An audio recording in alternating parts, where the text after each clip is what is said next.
Oke gengs, kita lanjut ya. Ini gue udah lama nggak bahas soal kalian anyway. Tapi gue akan lanjut. Kayaknya di video ini kita akan bahas 5 soal dari 21 sampai 25. Oke. Di sini dibilang jika sebuah roda katrol berputar 60 putaran tiap menit. Itu kan berarti RPM ya yang gue punya. Jadi gue bakal taruh di sini RPM-nya itu 60 putaran per menit.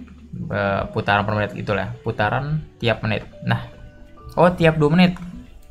Ya udahlah, berarti gue bikin gini lah. Kalau dia gitu langsung aja lah gue bikin gini, gue bagi lah ya. Jadi si N-nya gitu kan, gue punya 60 putaran. Nah gitu, gue bikinin lah. Terus 2 menit berarti gue bikin T lah ya. Waktunya itu 120 detik. Nah gitu aja lah.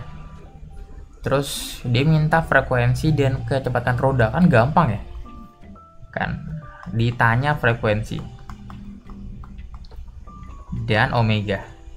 Ini kan berarti sebenarnya kalau gue pengen nyari jamban, nah itu dia F dulu ya.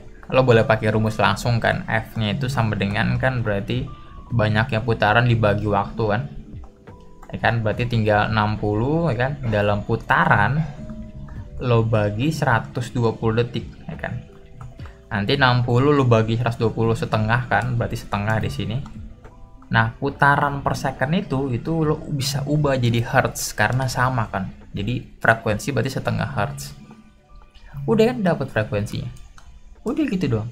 Terus the moment lo dapat frekuensi kan, caranya di omega kan sebenarnya gampang kan, tinggal bisa pakai rumus yang 2πf kan. Masukin dia kan, berarti ini udah langsung ini ya, anyway langsung dalam rad per second ya gitu. Masukin aja langsung, berarti 2π ini enggak deh, masih rad doang. 2π lo kali f, masukin f nya setengah. The moment masukin f nya setengah itu langsung dalam rad per second dia. Berarti kan omeganya itu adalah coret 2 ya, berarti 4 kan, 4 pi. Maklum ya lagi bulan puasa, gue juga lapar. Ini jadi pi rad per second. Ini omega udah dapet, f nya dapet, udah kan berarti jawabannya B ya.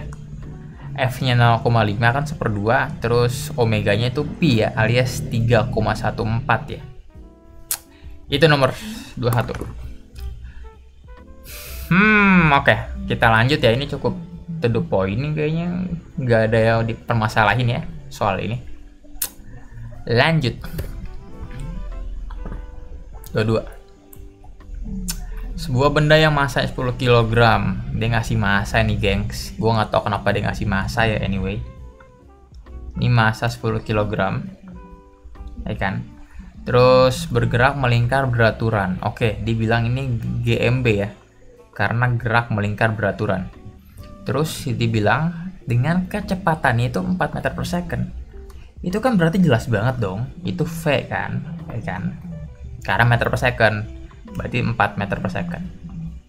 Terus dibilang jari-jari kan, berarti lambangnya R kan, radius gitu. Itu setengah ya. Setengah berarti 1/2 ya, setengah meter. Dibilang maka 1, dia ngasih frekuensi putarannya segini, dia ngasih juga percepatan sentripetal, dia juga ngasih gaya sentripetal, dia juga ngasih periode. Nah, lo disuruh nyari pernyataan yang benar itu yang mana? Artinya lo harus cek satu-satu dong, yang 1, 2, 3, 4 bener nggak semua gitu kan. Gua akan start dari yang 1 ya, frekuensi putarannya.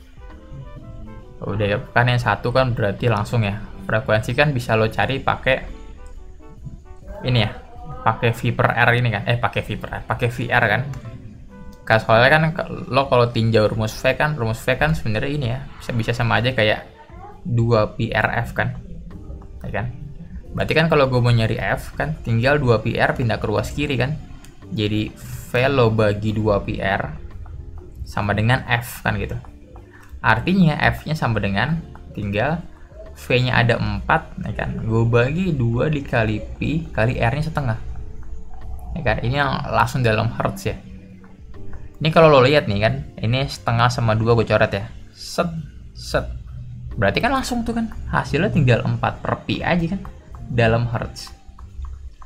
Dapat 1, dan bener ya 4/pi. Artinya nomor 1 betul. Let's go. Kita ke nomor 2 sekarang. Nomor 2. Nomor 2-nya dibilang percepatan sentripetal itu 32. Kan percepatan sentripetal gue dibahas ya, itu kan AS ya kan, lambangnya, terus persamaannya kan tinggal V kuadrat per R ya, atau omega kuadrat kali R kan, itu. Cuman di sini yang ada itu kan V sama R, makanya gue pakai yang ini. Masukin deh kan persamaannya, V nya itu 4, gue kuadratin, terus gue bagi R, R nya itu setengah. Ini langsung dalam meter per second kuadrat.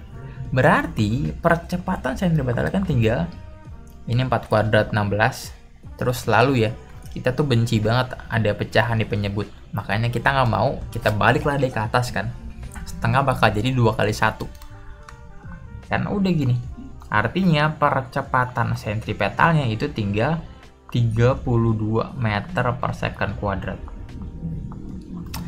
Itu gengs. Lanjut ya. Lanjut, cek dulu. Nomor 2 berarti bener ya. Percepatan sentripetalnya 32. Centang lagi mas bro. Udah gitu langsung kita ke nomor 3. Nomor 3-nya gaya sentripetal 320. Ini belum dibahas sekarang, harusnya tuh di bab berikutnya. Cuman sekalian aja lah ya. Kalau ngomongin gaya kan rumusnya gini gengs, gaya itu F sama dengan M kali A kan. Itu rumus gaya. Kalau yang kita punyanya gaya sentripetal, berarti lo masukin tuh bukan F doang, tapi Fs namanya. Gaya sentripetal. Kalau F-nya lokasi S, A-nya pun lokasi S gitu. Udah, ini tuh persamaannya. Itu kan artinya kalau lo pengen cari gaya sentripetal kan tinggal massa lo kali percepatan sentripetal kan. Massanya ada kan tuh 10. Masukin berarti kan massanya 10. Terus masukin juga kan AS-nya udah ada tuh 32. Langsungnya dalam Newton kan, satuannya Newton soalnya. Kan berarti artinya percepatan sentripetal langsung sama dengan 320 Newton dong. Udah, jawabannya berarti bener kan yang 3. Gaya sentripetal 320 Newton. Lanjut ya gengs, kita yang terakhir yang 4. Salah, ini warna hitam tintanya. Nah, 4. Yang 4 kan dibilang periodenya 4pi kan. Kita udah punya F kan, karena kalau mau nyari T kan tinggal kebalikannya F kan. Jadi T kan sama dengan 1/F. Artinya kalau F-nya 4/pi, berarti kan T-nya itu pi/4 ya, kebalikannya. Nah, di sini dibilangnya 4pi. Ya salah dong. Makanya nih salah. Kalau dia salah, artinya jawabannya itu 1, 2, 3. Yang A. Itu. Kurang lebih. Silakan gengs kalau ada yang pengen ditanya. Kalau nggak ada, gue akan lanjut ya. 2, 3. Sebuah benda yang memiliki gerak melingkar beraturan. Oke, GMB. Ini sebelum kita ke ini, lanjutin, lo harus tahu dulu ciri-cirinya GMB tuh gini gengs kan. Pasti karena dia gerak melingkar, pasti dia punya percepatan ke dalam kan, pasti tuh. Ingat, syarat benda melingkar itu adalah dia harus punya percepatan sentripetal. Jadi di momen dia bilang gerak melingkar, terserah mau beraturan mau nggak beraturan, pasti punya AS. Gitu kan logiknya. Ini kayaknya lagunya kebesaran ya, atau enggak sih? Ya udahlah. Lanjut dulu. Berarti pasti punya AS, dan AS-nya itu pasti tetap ya, karena besarnya nggak berubah AS-nya, terus arahnya tetap ke dalam, jadi nggak berubah. Terus dia juga punya ini kan, dia punya kecepatan linear kan. Nah, kecepatan linear ini kan, itu secara angka tuh sama kan, dia nggak berubah karena GMB beraturan. Jadi kalau di sini 10 angkanya, di sini pun juga 10, ya kan, besarnya itu. Cuman karena arahnya beda-beda, artinya kecepatannya itu berubah-ubah tuh, si kecepatan linear berubah dia. Yang sama itu kelajuannya yang sama. Ingat ya, bedanya kelajuan dan kecepatan kan, kelajuan itu nggak fokusin arah, jadi dia fokusin ke angka doang kan. kecepatan itu vektor, makanya dia penting arah gitu. Itu kan. Sama dia juga punya omega ya. Omeganya pasti ya, karena dia gerak melingkar beraturan, pasti omeganya pun tetap konstan, yang gak berubah gitu. Udah itu. Kita cek ya, dari informasi itu bisa nggak sih kita jawab ini? Yang A dibilang kecepatannya tetap, otomatis salah dong. Iya gak sih? Karena ini aja beda-beda kan, itu V-nya berubah-ubah. Meskipun dia bilang kecepatan itu artinya dua ya, dia bilang omega sama juga yang V. Ini dua-duanya itu kecepatan, bedanya ini yang sudut, ini yang linear gitu. Cuman tetap karena salah satu di antara mereka itu udah berubah-ubah, udah pasti kecepatan itu kita anggap berubah-ubah ya, karena salah satunya itu berubah-ubah. Jadi ini salah yang A. Yang B, kelajuannya tetap tuh. Kan kalau kelajuan tetap bener dong ya kan? Karena GMB kan tadi, pasti semua sama nih. Kalau ini 10, ini pun 10, ini pun 10 ya. Sama semua. Berarti bener nih dia. Harusnya kan jawabannya yang B ya. Cuman melihat soal-soal yang kemarin, jawabannya lebih dari satu nih. Jadi gua akan cek lagi.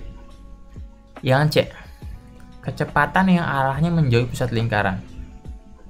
Dia memiliki kecepatan yang arahnya menjauhi pusat lingkaran. Enggak ya, dia nggak punya kecepatan yang arahnya menjauh ini. Enggak ada. Ya nggak ada, makanya ini nggak ada. Kan yang ada kan cuman ini kan kecepatan yang menyinggung, ya kan, lingkaran, sama kecepatan yang gini kan, yang muter-muter nih, ya kan, entah muternya searah jarum jam atau berlawanan arah jarum jam, itu doang kan. Udah, makanya salah yang C. Yang D, kelajuan yang arahnya menjauhi pusat. Sama nih, salah juga. Nggak ada ya guys. Nggak ada kelajuan kecepatan yang menjauhi pusat alias menjauhi begini tuh kagak ada. Makanya dia nggak ada. Yang E, percepatan tetap. Lo bisa bilang bener ya. Kenapa? Karena kan kita udah bahas kemarin tuh, percepatan itu kan berarti dia nanya atot. Itu kan ada dua kan. Ada yang A tangensial ya kan? Sama ada yang A sentripetal. Kalau dia gerak melingkar beraturan, itu artinya tuh AT-nya 0. Itu kan artinya berarti si atotnya itu, ya kan, kalau AT-nya 0 kan, sama aja kayak AS aja kan langsung. Ya kan, tinggal ini sama dengan ini kan. Karena tadi percepatan sentripetal tetap kan, arahnya ke pusat dan nggak berubah-ubah, itu artinya atotnya pun nggak berubah-ubah. Artinya apa? Percepatannya tetap gitu kan. Udah, makanya dia juga DE juga benar. Nah, artinya jawabannya dua nih. Dua. Yang A benar, yang E juga benar. Itu. Ingat, percepatan dibilang itu artinya gini. Dia nyari atot itu artinya. Ya kan? Karena AT-nya 0, ya udah berarti kan percepatan total itu ya adalah percepatan sentripetal itu sendiri ya. Dan karena percepatan sentripetal tetap, berarti atot pun juga tetap. Lanjut. Silakan ya kalau ada yang pengen tanya, cuman gue lanjut dulu. 24. Apa nih? Roda mobil dengan diameter 80. Oke, gue punya roda mobil. Diameter 80 kan berarti R-nya 40 kan. R-nya tuh mobil 40 cm. Gue ubah dalam meter lah ya, berarti 0,4 meter lah. Alias kalau gue pengen ubah jadi pecahan, karena gue tim pecahan banget, ini 2/5 lah ya. Nah, apa lagi yang dia punya? Kelajuan konstan. Oke, V berarti ya 108 km per jam. Cuman kita nggak suka tuh kalau dia bentuknya masih kilometer per jam, makanya gue ubah dalam meter per second. Kalau gue ubah dalam meter per second, itu sama aja 30 gengs. Ini gue anggap lo paham ya. Silahkan kalau ada yang bingung kenapa jadi 30 meter per second dari 108, itu gue konversi ya anyway. Lanjut dulu. Terus mobil telah menempuh jarak 12 km. Ini gue ubah lah ya, jadi jarak tuh berarti X lah gue sebut. 12 km 100 diameter ya, berarti jadi 12 meter. 12 meter, 12.000 meter maksudnya. Udah kan, diminta roda telah berputar sebanyak. Kan gini berarti kan. Lo tuh kalau pengen rodanya muter berapa kali muternya, kan berarti lo harus tahu dong berapa jarak totalnya kan. Ya kan? Nanti jarak total tuh lo bagi sama ini kan, sama keliling lingkaran. Ya kan? Jarak total lo bagi keliling lingkaran kan hasilnya itu banyak putaran kan. Ya kan? Misalnya nih paling gampang gini contohnya dulu deh. Kalau lo belum paham. Misalnya dia tuh nempuh misalkan 8 meter nempuhnya. Terus misalkan keliling bolanya tuh, keliling rodanya atau bola ya itu. Roda bola sama aja lah. Kelilingnya itu misalkan 4 meter. Kalau keliling 4 meter itu kan artinya untuk nyampe 8 meter ini kan dia butuh 2 kali muter dong. Ya kan? Itu maksud gue ya. Ya itu artinya hubungan antara jarak sama keliling tuh gini. Banyak putaran, gue sebutnya berarti BP ya. Banyak putaran itu sama dengan itu kan berarti si jarak, ya kan? Jarak tuh berarti gue lambangin X ya. Gue bagi keliling gitu. Ini kan berarti kalau kita logikin nih, banyak putaran tuh sama dengan jarak total bagi keliling. Udah, rumus itu yang kita akan pakai, gengs, anyway. Kalau gue pakai rumusnya kan berarti jadi gini. Gue udah mulai lapar parah ya, gengs. Ini mulai ngablu abis nih. Kita hitung dulu. Banyak putaran sama dengan X-nya ada ya langsung ya. 12.000 set masuk ke. Dibagi kelilingnya 2 PR kan, berarti tinggal 2 dikali pi dibagi berapa? Ini gue pakainya ini ya 0,4 ya, alias yang 4/10 ya. Biar apa? Biar nanti si 10-nya ke atas. Atau yang mana ya? Tuh kan, mulai nggak perlu. Ini, iyalah 4/10 aja. Biar nanti 10 ke atas kan jadi gini. Jadi 120.000 kan. Terus dibagi 2 dikali pi dikali 4. Nanti 120.000 ini kalau gue bagi 4 kan 30.000. 30.000 kalau gue bagi 2 lagi 15.000. Artinya jawabannya itu 15.000 per pi putaran. Oke itu. Udah. Maka jawabannya yang E, gengs. Gua akan cek dulu ya ini apa. Untuk make sure gue gak ngablu ya, gue udah mulai lapar nih. Jadi kita cek dulu. 2/5 ya. 2/5, 5 atas 60.000, 60.000 bagi 4 15.000. Benar kok. Bagi pi. Oke. Lanjut. 25. Oke, ini soal terakhir ya untuk video ini. Sebuah benda mengalami gerak melingkar beraturan dengan jari lintasan 1M. Dia punya ini GMB ya, gerak melingkar beraturan katanya tuh tadi. Terus jari-jarinya 1M. 1M. Oke, gue punya benda ngelakuin gerak melingkar, R-nya 1M. Dia bilang dalam waktu 10 second, artinya gue punya T nih 10 detik. Dia ngalami perpindahan sudut. Oh, perpindahan sudut ya. Theta berarti. Satuan itu 20 putaran. Oke. Lo boleh anggap theta, cuman karena putaran gue anggap aja N lah ya. N lah ya. N gue sebutnya, karena putaran dia. Berarti 20 putaran. 20 putaran. Dia minta apa sih? Dia minta periode. Kan gampang ya kan? Ya kan gampang banget nih kan. Periode kan berarti ini ya. Tinggal T bagi N kan, kebalikannya F kan. Kalau F itu N per T, periode itu berarti T kecil bagi N. Masukin aja kan angkanya. T-nya itu 10, gue bagi N 20. Berarti kan periode sama dengan 1/2 dalam second. Alias 0,5 second. Jawabannya yang B. Kurang lebih. Udah gitu dong. Gampang kan, tinggal lu hafal rumusnya aja. Sampai sini ada yang pengen ditanya nggak, gengs? Kalau nggak ada, kita selesai dulu di sini. Lo jangan lupa like video ini. Anjay. Awas lo nggak like, lo kurang ajar sih. Sumpah lo kurang ajar. Like, komen juga lo. Terus yang belum subscribe ya, awas lo. Kurang ajar lo kalau nggak. Bye bye.